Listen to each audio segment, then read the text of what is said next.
एक बार फिर से आप सभी लोगों का राजेंद्र चौरागड़े कोचिंग क्लास में स्वागत है। प्लीज़ चैनल को सब्सक्राइब करें तथा शेयर भी करें ताकि ऐसी वीडियो आप तक पहुंचती रहें। आज हम कक्षा 9वीं के पार्ट 1 जिसमें प्रश्नावली 1.3 के प्रश्न क्रमांक 4 से प्रश्न क्रमांक 9 तक पढ़ेंगे। इसके पहले के वीडियो में हम प्रश्नावली 1.3 जिसमें प्रश्न क्रमांक 1, 2 और 3 हल करा चुके हैं। आज हम प्रश्न क्रमांक 4 हल करेंगे। इसमें लिखा है 0.9999 ये सब चलते जा रहा है को P/Q के रूप में व्यक्त कीजिए। क्या आप अपने उत्तर से आश्चर्यचकित हैं? जब भी उत्तर आएगा तभी समझ में आएगा कि उत्तर से हमें आश्चर्यचकित होना चाहिए कि नहीं होना चाहिए। तो सबसे पहले तो हमें दिया है कि 0.9999 और ये सब चलते जा रहा है। इसे P/Q के रूप में व्यक्त करना है। P/Q के रूप में व्यक्त करना है। जब इसे P/Q के रूप में व्यक्त करना है तो हमें क्या करना पड़ेगा? इसे मान लेते हैं, माना, क्योंकि इसके पहले हम तीसरे क्वेश्चन में था प्रश्न पढ़ चुके हैं। x बराबर 0.9999 चलते जा रहा है, या x बराबर 0.99 के ऊपर बार। अब यहाँ पर एक ही संख्या के ऊपर बार है, इसलिए हम 10 से गुना करेंगे। पिछली वीडियो में हम बता चुके हैं कि कितने कितने से गुना करना है। तो दोनों पक्ष में गुना करेंगे हम। दोनों पक्षों में 10 से गुना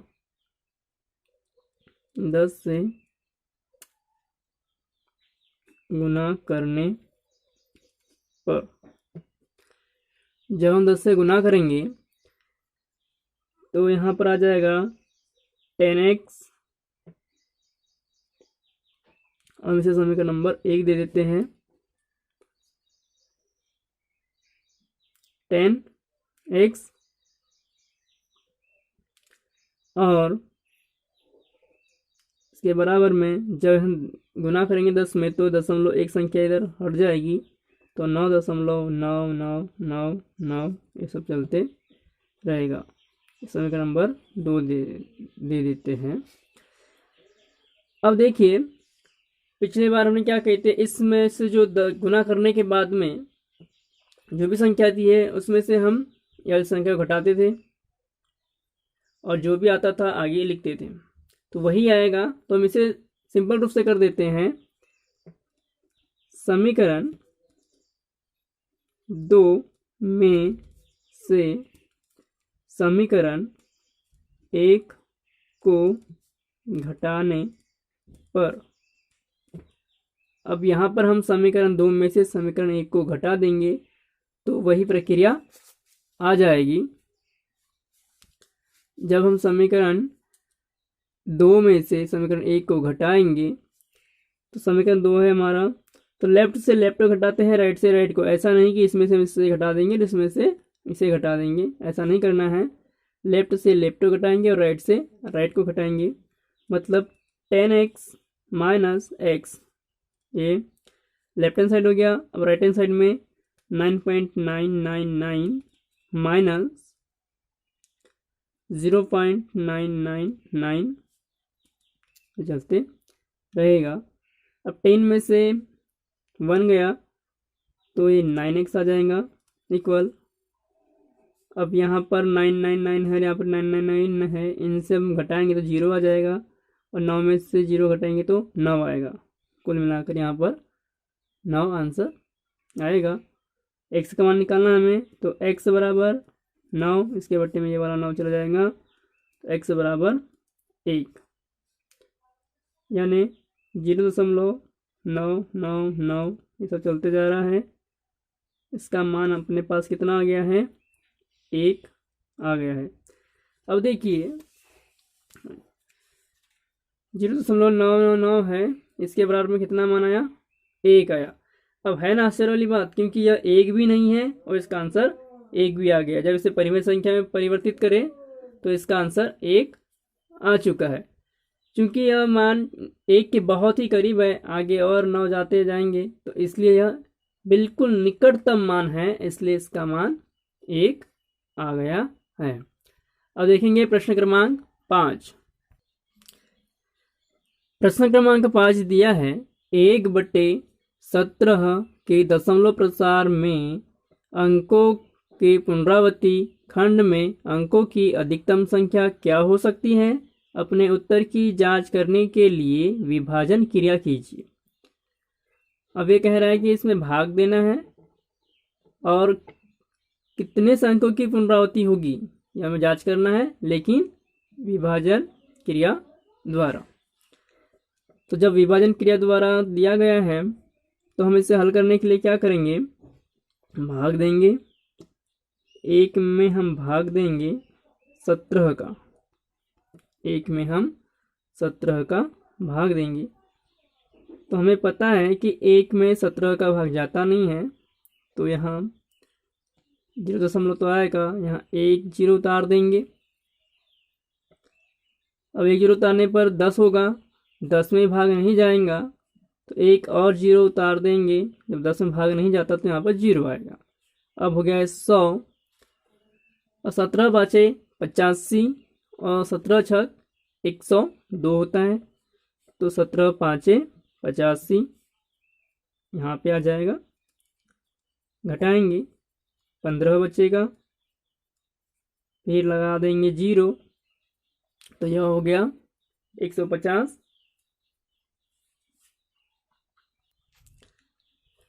अब 17 8 136 घटा देंगे, फिर बच जाएगा 14, हो जाएगा 140।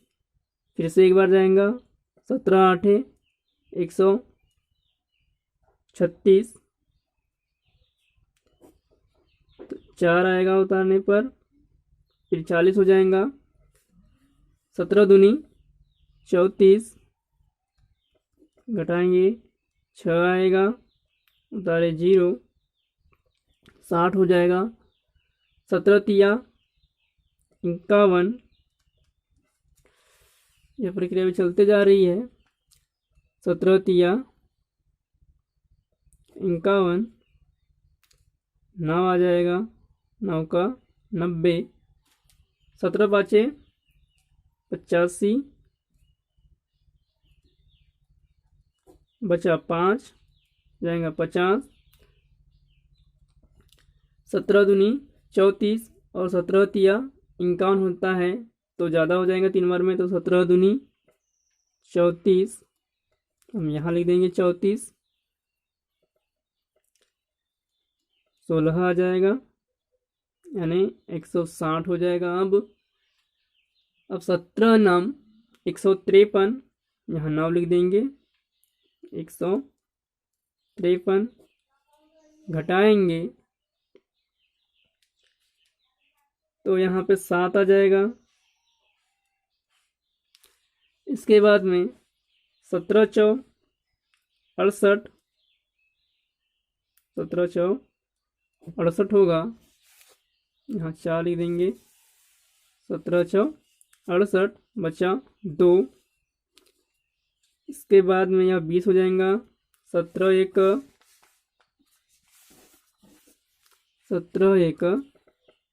17 3, तो 30 हो जाएगा। फिर से 17 का 17 आएगा, क्योंकि 17 दूनी 34 होता है।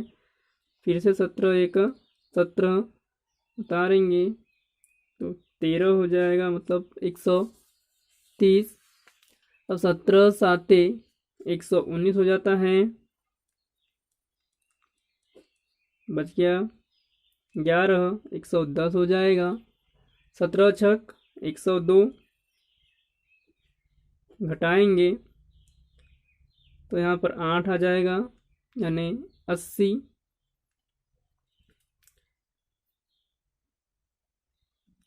अब इसके बाद में 17 चौ 68। अब इसे हम यहाँ लिख देते हैं क्योंकि यहाँ समान ही रहा है। तो ये 80 था हमारा ये वाला। 17 चौ 68 घटाएंगे तो 12 आ जाएगा। 120 फिर 17 साथे 119। अब यहाँ पर आ गया है 1। अब 1 पुनः यहाँ पर आ चुका है, जबकि हमने शुरुआत 1 से ही करे थे। फिर से वही प्रक्रिया आ जाएगी जो हमने अभी तक किए हैं। तो यहाँ से पुनरावृत्ति शुरू हो जाएगी, इसलिए हम ख़त्म कर देते हैं।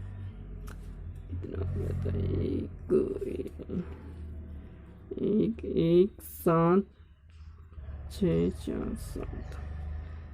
अब इतने अंकों की पुनरावृत्ति हो जाएगी। हम गिन लेते हैं कितने अंक आ गए हैं हमारे पास। हम यहाँ पे लिख सकते हैं 1/17 बराबर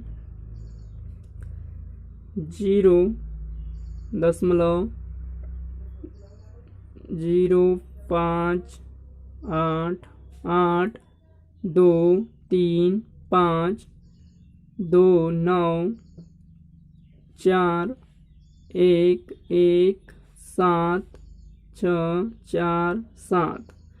अब अंक गिन लेते हैं कितने हैं। 1 2 3 4 5 6 7 8 9 10 11 12 13 14 15 16। यानी 1/17 में विभाजन क्रिया करने पर 16 अंकों की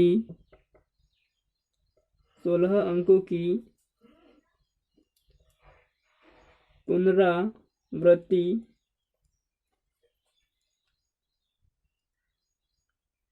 हो रही है। और यही हमें निकालना था कि कितने अंकों की पुनरावृत्ति हो रही है। तो इसका आंसर आ जाएगा 16 अंकों की पुनरावृत्ति हो रही है, क्योंकि यहाँ पे लास्ट में 1 आ गया है। जब 1 आ गया है और शुरुआत में भी 1 में ही भाग देना था, तो फिर से वही प्रक्रिया आएंगी। 16 अंकों की फिर से पुनरावृत्ति होगी, इसलिए इनका आंसर 16 आ जाएगा। प्रश्न क्रमांक अब 6 देख लेते हैं। इसमें लिखा गया है P/Q, जहाँ Q = 0 के रूप में परिमेय संख्या के अनेक उदाहरण दीजिए। जहाँ P और Q पूर्णांक है, जिसका 1 के अतिरिक्त अन्य कोई उभयनिष्ठ गुणनखंड नहीं है और जिसका शांत दशमलव निरूपण प्रसार है। क्या आप यह अनुमान लगा सकते हैं कि Q के कौन सा गुण अवश्य संतुष्ट करना चाहिए? तो हम इसका हल देख लेते हैं। हमें कहा गया है कि Q का कौन सा गुण होगा जिसके कारण वह शांत हो जाएगा। तो ये एक नियम है, परिमेय संख्या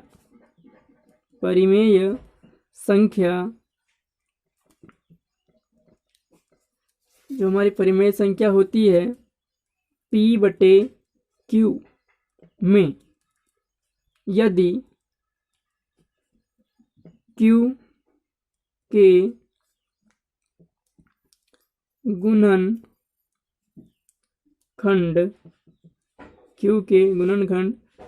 2 की घात या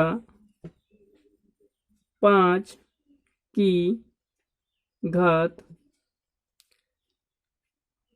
या दोनों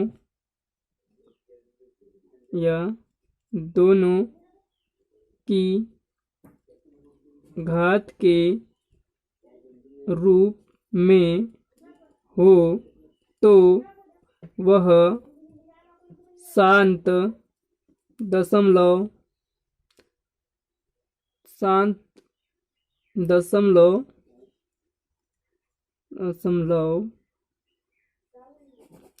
यहाँ गलत हो गया है, शांत दशमलव प्रसार निरूपित करेगा।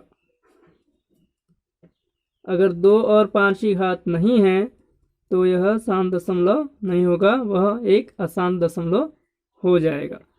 तो क्यू का कौन सा गुण होगा? 2 की घात हो या 5 की घात हो या दोनों की घात हो, इस रूप में अगर होता है तो वह शांत दशमलव प्रसार होगा, नहीं तो नहीं होगा। इसके बाद में अब देख लेते हैं प्रश्न क्रमांक 7। प्रश्न क्रमांक 7 में दिया गया है ऐसी तीन संख्याएं लिखिए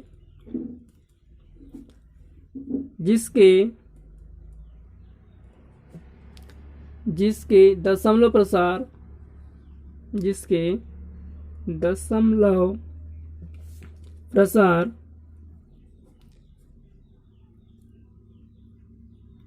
अनवसानी अनावृत्ति हो। इसका जब हल करेंगे हम तो ऐसी 3 संख्या लिखना है जिसके दशमलव प्रसार अनवसानी अनावृत्ति होना चाहिए। अनावृत्ति का मतलब होगा कि वह संख्या बार बार ना आए, और अनवसानी का मतलब होगा अशांत, जो कि आगे चलती भी जाए और कभी ख़त्म ही ना हो दशमलव, लेकिन वो संख्या बार बार रिपीट नहीं होनी चाहिए। जैसे इसके पहले हमने क्वेश्चन क्रमांक 5 में देखे थे 1/17 का, जिसमें संख्या का पुनरावृत्ति हो रही थी, लेकिन हमें ऐसे उदाहरण लिखना है जिसमें संख्या की पुनरावृत्ति ना हो। तो हम ऐसा लिख सकते हैं 0.01 001 0001 0001 00001।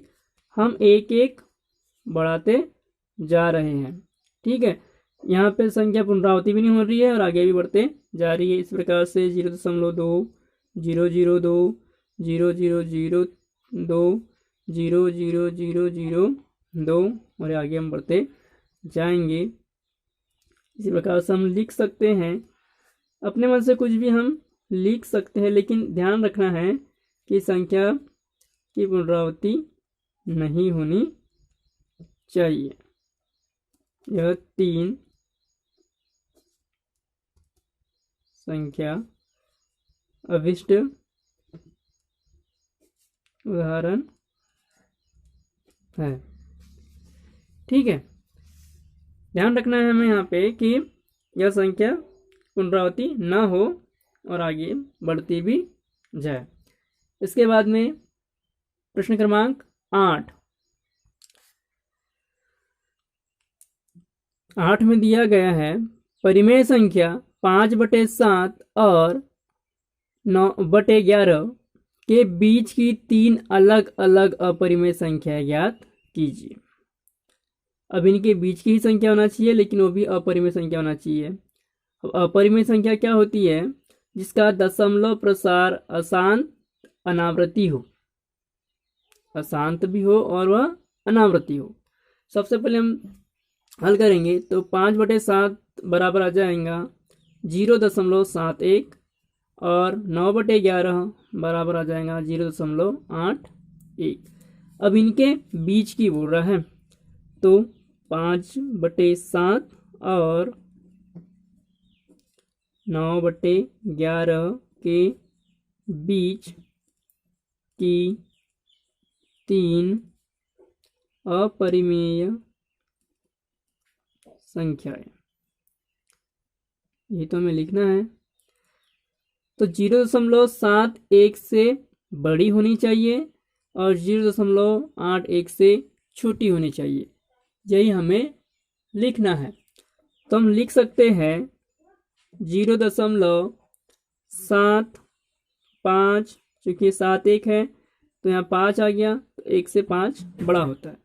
7 5 0, फिर 7 5 0 0, फिर 7 5 0 0 0। यही हम इस प्रकार से आगे लिख सकते हैं, क्योंकि यहाँ पे एक एक जीरो बढ़ते जा रहा है तो यह पुनरावृत्ति नहीं होगी। एक पहली हो गई, हम दूसरी लिख लेते हैं 0.76 0 7600 और एक बार 0 लगा देंगे 4 हो जाएगा 76, ये ऐसे चलते रहेगा। तीसरी और लिख देते हैं 80। देखिए यहाँ पर 8 1 है और 1 से 0 छोटा होता है। 80 5 0 8 0 5 0 0 8 0 5 0 0 0 8 0 5 और आगे ऐसे चलते रहेगा। तो हमें इस प्रकार से हम निकाल सकते हैं। हमें जितनी भी कहते हैं हम निकाल देते, लेकिन हमें सिर्फ 3 ही कहा गया है, इसलिए हम 3 ही याद करेंगे। अब हम प्रश्न क्रमांक 9 देख लेते हैं। बताइए कि निम्नलिखित संख्याओं में कौन कौन संख्याएं परिमेय हैं और कौन कौन संख्याएं अपरिमेय हैं। हमें याद करना है। पहला दिया है करनी 23, दूसरा दिया है करनी 225, तीसरा दिया है 0.3796, चौथा दिया है 7.178478। इसके बाद में 1.01 10 1001 001 0001 00001, यानी यहाँ पे एक एक जीरो बढ़ते जा रहा है। हम इसका हल कर लेंगे कौन सी परिमेय और अपरिमेय। तो करनी 23 एक अपरिमेय संख्या है, अपरिमेय संख्या आ जाएगी ये, क्योंकि यदि उसका दशमलव प्रसार निकालेंगे तो अशांत अनावर्ती निकलेगा। दूसरा करनी 225 और 225 15 का वर्ग होता है, तो 225 का वर्गमूल 15 होगा। और जब ये 15 है और 15 एक परिमेय संख्या होती है, इसलिए यह एक परिमेय संख्या है। इसके बाद में तीसरा है 0.3796। अब इसका दशमलव प्रसार शांत हो गया है, आगे नहीं बढ़ रहा है। जब दशमलव प्रसार शांत हो तो वह एक परिमेय संख्या होती है। यह भी एक परिमेय संख्या है। इसके बाद में चौथा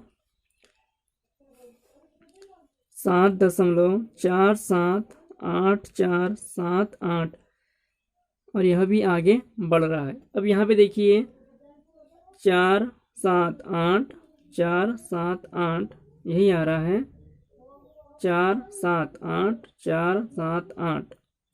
मतलब यह भी एक, जब पुनरावृत्ति हो जाएंगी तो यह एक परिमेय संख्या बनेगा, परिमेय संख्या।